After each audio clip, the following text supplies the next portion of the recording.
Welcome to another exciting edition of Me and You on Campus. For those that don't really know what the show is all about, this is where we have a one-on-one discussion, really exceptional. My name is Convy, Convy, and I have a special guest on the show. Before we get to meet my guest, let's just go on the short break. Stay tuned. Welcome back from that short break, and like I said earlier, I have a special guest on the show. He is a seasoned poet, a writer, and a journalist by experience. With me in the studio is Daniel Ojukwu. Welcome to the show. Thank you. Oh my God, you're looking good. What's going on? Thank you. You look good yourself. Ah, thank you. I love your outfit. I love yours. Who made this dress for you? A wonderful tailor. I must commend him. Okay, how did poetry start for you? Well, poetry has always been a part of me. It's like the one gift everyone gets. It's mine. Let's just say it's my calling. How long have you been doing this? I've been doing poetry since I was 7, but I started doing major poetry in 2012. Really? Okay, as a writer, what aspect do you focus on? As a writer, my line of writing has to do with life events, things the day-to-day. That's what journalism basically is all about. So I try to infuse that into my poetry. Really? Yes. So it's just that stuff you write about? Yes, things everyone can relate with. I don't bother myself going all Shakespearean unless I want to do something artistic or professional in my line. Okay. But if I want to do something for the public, I have to go with something everyone can relate with. I can write in Yoruba, Hausa, sometimes Igbo. You write that yourself? Yes, I do. With Really? the help of Google Translate. Oh, good. Okay, what inspires your poem? Well, what inspires my poem is everything we hear and see every day. My ride in a bus, my walk down for relaxation, the arguments that happens in the markets. So those are the kind of things that actually inspire what I write. But sometimes people say poems are boring. How true is that? Well, poems may be boring depending on what kind of poem you're reading. It's like watching a sci-fi movie when you have no idea about sci-fi. It's like watching a documentary which doesn't interest you. So every single poet has his own audience. You decide what you want to serve to your audience. So when I want to write for the public, like I mentioned earlier, I could go pidgin, I could go with Yoruba, I could go with Igbo, so I could connect with my readers. Yes. And tell me your experiences so far since you started. Well, it's been a learning experience because when I started, I was all about being the best of myself. But I realized that poetry is actually a service, which is what writing generally is. So we write to create impact, we write to create emotions, we write to stir up actions. So writers are more like activists. If I write something now that incites people to violence, I'm a terrorist. I don't need to pick up a gun. So if I write something that inspires people, that pushes them to want to challenge themselves to be better, I've created an impact with my pen. All right, Ojukwu, how did journalism start for you? Journalism started for me. Journalism for me rather is more like fate. It's because I won't say I chose journalism. I'll say journalism chose me. I'll put it like that because. Why did you say so?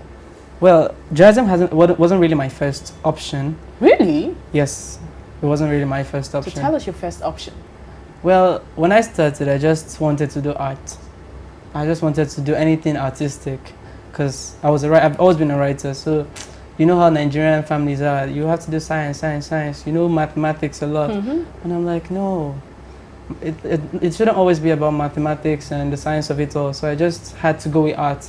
And so I went on with it. And then along the line, journalism just came. And from there, I noticed that it came to me naturally. It got to a point I was writing projects for final year students. And I realized that, okay, this is really my thing. If I hadn't found this, probably I would have been in the wrong position. Wow. So I would say journalism is more like my calling. Do you have any mentor for this? Yes. You know, in life, wherever path you choose, you have to have a mentor. So I know of journalists like JJ Omojuwa. Okay. He actually finished from King's College as well, so he's doing very well. I used to have these interactions with him on Twitter and also WhatsApp. Then there are also popular writers and TV journalists on TVC and channels. Those two stations are really, I think they have some of the best journalists in Nigeria. Oh, that's cool. So as a journalist, what has been the most challenging experience you have encountered on your field? The most challenging experience I've encountered in journalism was, it happened in the Ikeja High Court. I was actually trying to play an investigative journalist. So the case involved Oba Akiolu's kingship. So he was on trial, and then, you know, those kind of cases are always very dicey to get information. Everyone is always trying to keep it cool and calm. So I had to pretend to be a law student at the Ikeja High Court and then have this one-on-one with some of the plaintiffs and defendants, all these high-ranking chiefs. So there was all the stories flying around about their fetish stuff. Yeah. So I had to be very, very careful and pretend to be this young, witty person seeking information and just walk around. So it was really, really scary, but I say the adrenaline kicked in and it worked out fine. So as a journalist, how do you source for news? As a journalist, there are various ways we source for news. There is what we call roving. That is when you just walk around and you just stumble upon news. There are also beat reporters. Yes. So I've been a beat reporter for a while. I worked at the Ikeja High Court for about close to a year. So I was always shuffling between the Ikeja High Court, the Lagos Police Command, all in Ikeja, and the customs, FOU customs, just around the Ikeja axis. So there I get my day-to-day news. But occasionally I have events, Musan Center, I cover. If I have breaking news in the locality, I get a call, and then I go to it, I interview sources, and then we come up with a story. Since you started, have you had any deal with any company? Have you done any job? Well, yes. You know, for journalism and the corporate world, they will say there are 2 points that don't come together because of the favoritism in the reportage. You know, when you have this relationship with a company, you tend to favor them in your news stories, and also they give you adverts and stuff. But I think it's important for every journalist to separate its ethical values with the monetary gains.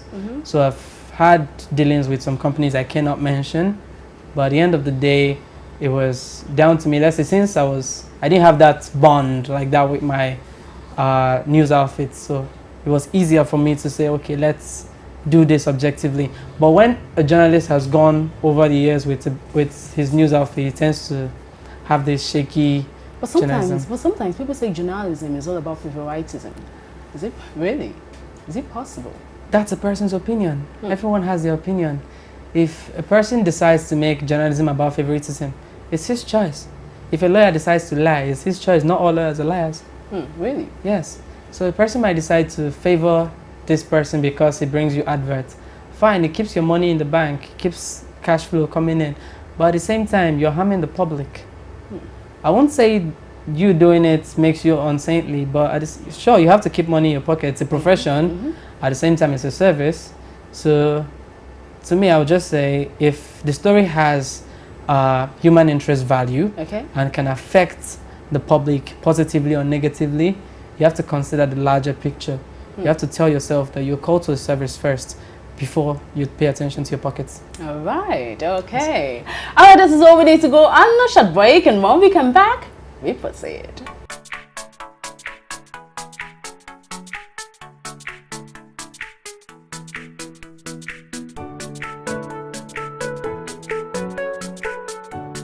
Welcome back from that short break. Yes, I still have Ojukwu in the studio. Hello, Ojukwu.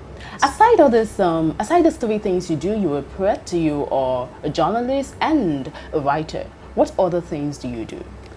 I believe in not putting your eggs in one basket. So since I preach that, I have to practice it. You know, in our line of business, or in every line of business, there are seasons. So when one isn't really moving, I tend to move into marketing, into adverts, into graphic solutions, and I generally get myself involved in everyday business. All right, now let's talk about Pecan Crew. Okay. Oh my God, I've heard about you guys. Like a lot of time I've heard you. about Pecan Crew, but I want you to tell us more about Pecan. Okay, Pecan Crew is an online arts academy for youth and children, generally, because we're expanding. It's not just youth. We're talking youth, we're talking children, everyone with artistic talents around campuses in Nigeria. So Pecan Crew started out as an innovation for me, which came about during my idle time. That was when I was done with secondary school period. I just decided, okay, I need to give back, because then I was doing a lot of poetry, and people were like, okay, we need to know, how do you do this? We need to learn. Okay. So I felt, okay, since the demand was there, I needed to do something. And this wasn't coming from Lagosians. These were people who were hitting me up online from Ekiti, Ogun State. Wow. And I was like, okay, this is something I need to consider. And then the funny thing was, the people who were asking about this weren't poets, actually. They were just writers, they were sketch artists, they were graphic artists. So I said, okay, what do? I pulled in a team, because you can never do something on this scale without having help. So I pulled in a team, and then from there, we put things together, and glory be to God, here we are today. So is Pecan an acronym? Yes, Pecan is an acronym. But I say it was actually a godsend. You know, when Pecan started, it was more like we're looking for a name for it. Initially, it started as Poetry Hub. But like I said, it wasn't all about poetry. So we needed something that stood out, that actually embodied everything we're involved in. So one of my partners then suggested Pecan, and I was like, I did my research, and I found that it was a rare fruit. It was a rare fruit of great value. So we just said, okay, let's go with it. So along the line, we said, okay, we couldn't just have it as a rare fruit. So I just decided to just come up with something, and then we broke it down. PEC, Peculiar, A, Art, N, Nation.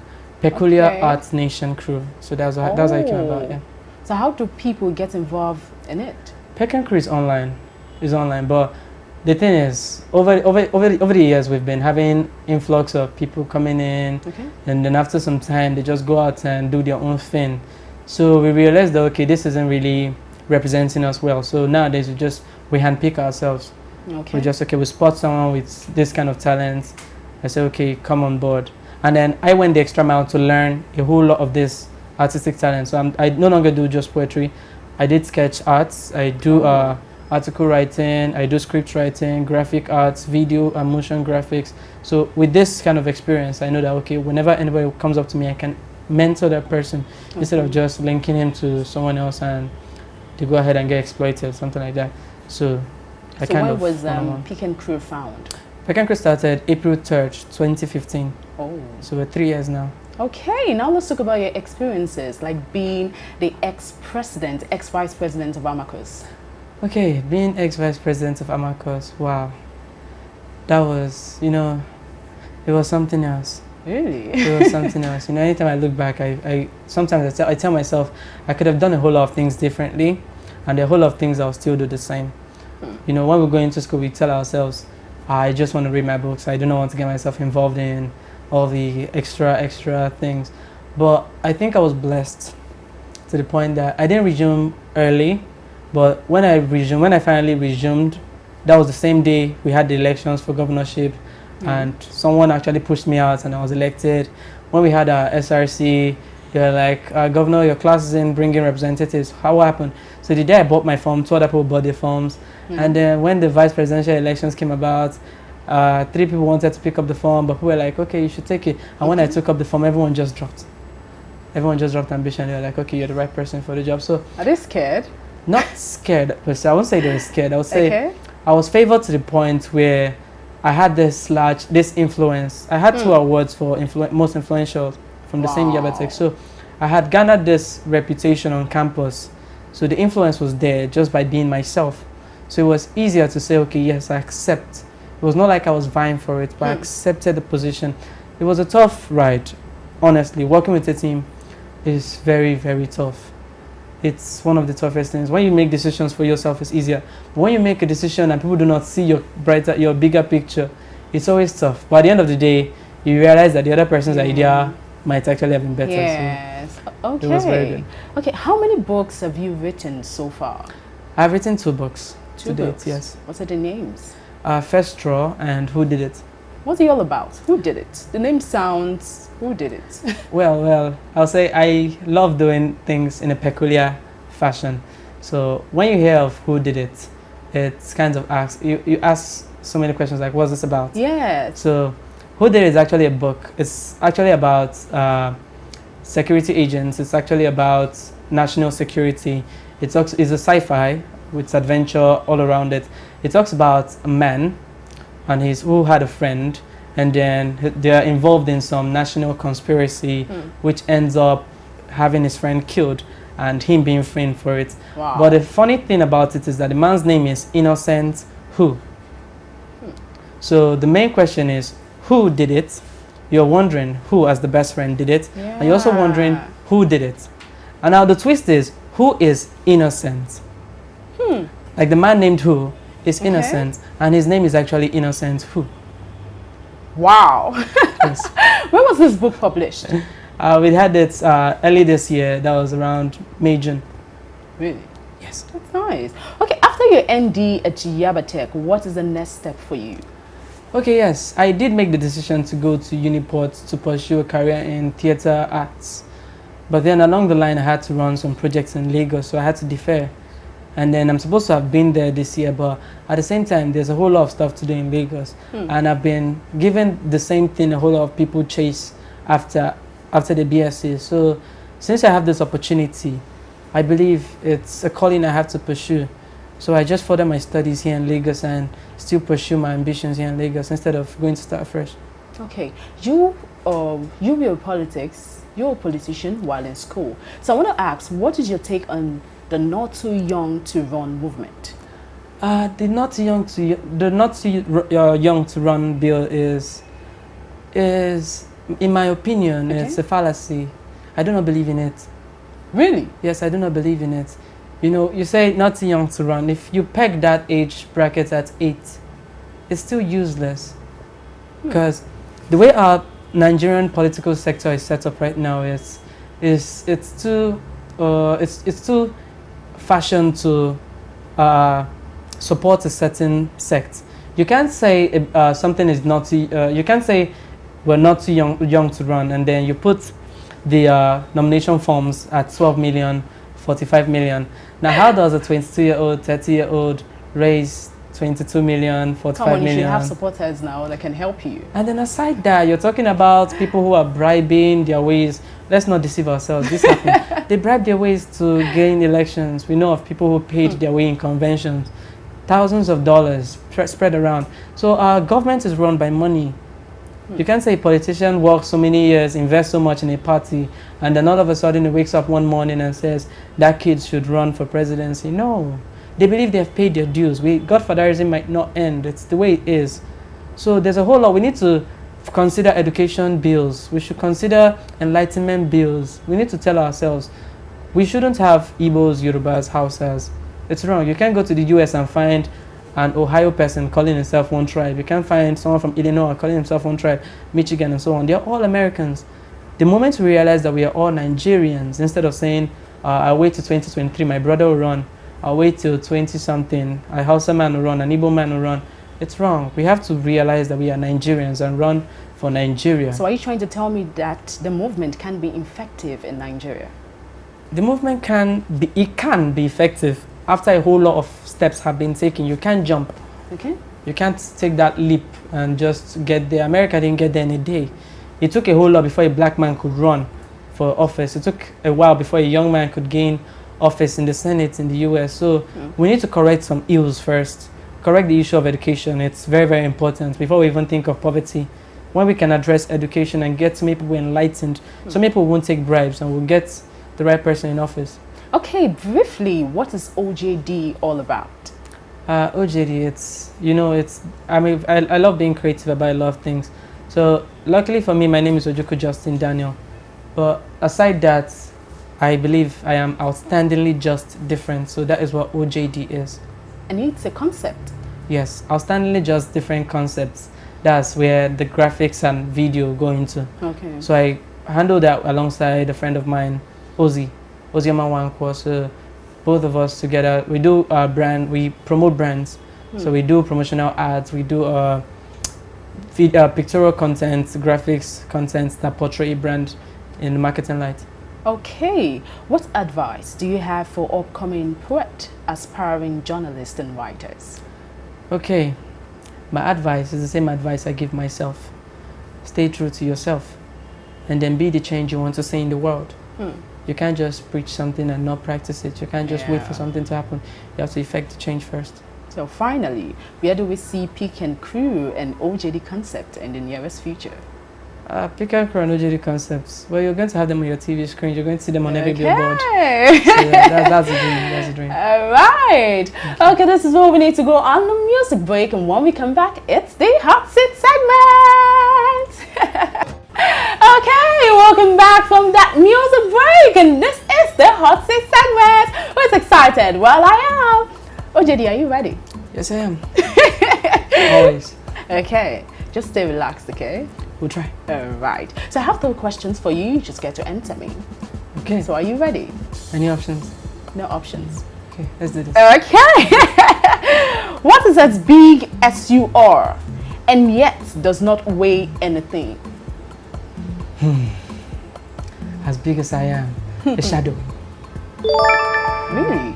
Yes, my shadow is big, isn't it? Okay, I'm a small man. What's as small as I am, but doesn't weigh anything? It's my shadow. Are you sure? Very sure. Is that your final answer? Yes, that's my final answer.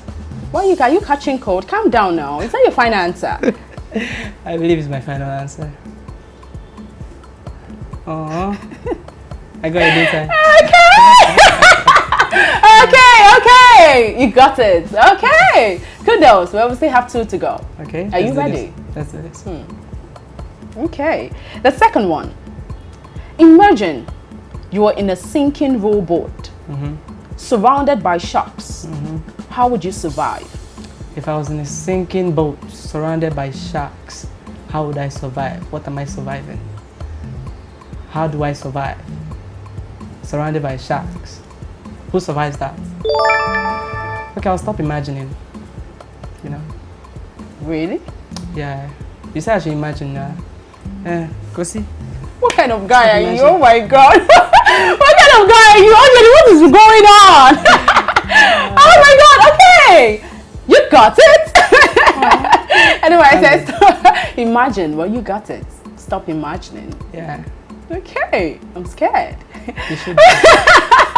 Okay, this is the last one. Okay. How can you make the number 7 even? How can I make the number 7 even? 7 is an odd number now. Isn't it an odd number? Wait, odd numbers and even numbers. 1, 2. If I get this one, let's ask you a question. Just answer me first. Answer me first. Okay, how do I make the number 7 even? I remove S. Really? Yeah, elimination. We'll just kill off the S. So we have even. Did you really get my answer correct, my question correctly? Yes, it's my answer. It's your question. Is that your final answer? That's my final answer. Are you sure you didn't see these questions? It's your question. It's my answer. I sure you didn't see my answer. Oh my God, he got it! Oh my God! So First time! Hey, God have mercy! Oh my God! Congratulations! Okay! Give me chop knock. What my face on the background, you know? Okay, that's nice! Kudos to you, kudos to you, kudos to you. Kudos to the men folk. Don't worry, behind camera we'll talk about your prize, okay? Okay, finally, do you have any social media platform? Yes, you can reach me on social media, Instagram, Twitter, at Mazi_OJD. Mazi. Yes, Mazi, we represent now. OJD.